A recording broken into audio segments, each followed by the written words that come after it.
Hello learners, আপনাদের সবাইকে স্বাগতম অ্যান্টি চ্যাট জিপিটিতে। পরীক্ষার দরজায় করানো আছে, চিন্তা নেই। আজকে বলবো শেষ মুহূর্তে কীভাবে সবচেয়ে স্মার্টলি প্রিপারেশন নিতে পারবেন।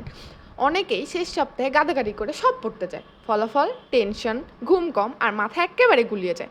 কিন্তু যদি স্ট্র্যাটেজি ঠিক থাকে তাহলে অল্প সময়েও ভালো রেজাল্ট করা সম্ভব। এর জন্য টিপ নাম্বার 1, প্রায়োরিটি লিস্ট বানান। পুরো সিলেবাসে কোন টপিকগুলো বেশি মার্ক বহন করে বা গুরুত্বপূর্ণ সেগুলো আগে পড়ুন, কম গুরুত্বপূর্ণ জিনিস পরে পড়লেও হবে। টিপ নাম্বার 2, শর্ট নোট রিভিশন। নতুন কিছু শিখতে যাবেন না, আগের পড়ার থেকে নিজের বানানো শর্ট নোট বা হাইলাইট রিভাইজ করুন, এতে মনে থাকবে অনেক বেশি। টিপ নাম্বার 3, পূর্ববর্তী প্রশ্নপত্র প্র্যাকটিস।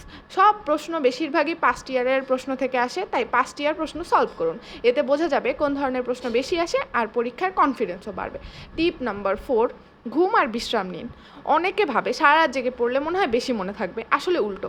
ঘুম না হলে ব্রেন ঠিক মতো কাজই করে না, তাই অবশ্যই 7 থেকে 8 ঘন্টা নিশ্চিন্তে ঘুমান। করার দরকার নাই, কারণ আমি অ্যান্টি চ্যাট জিপিটি।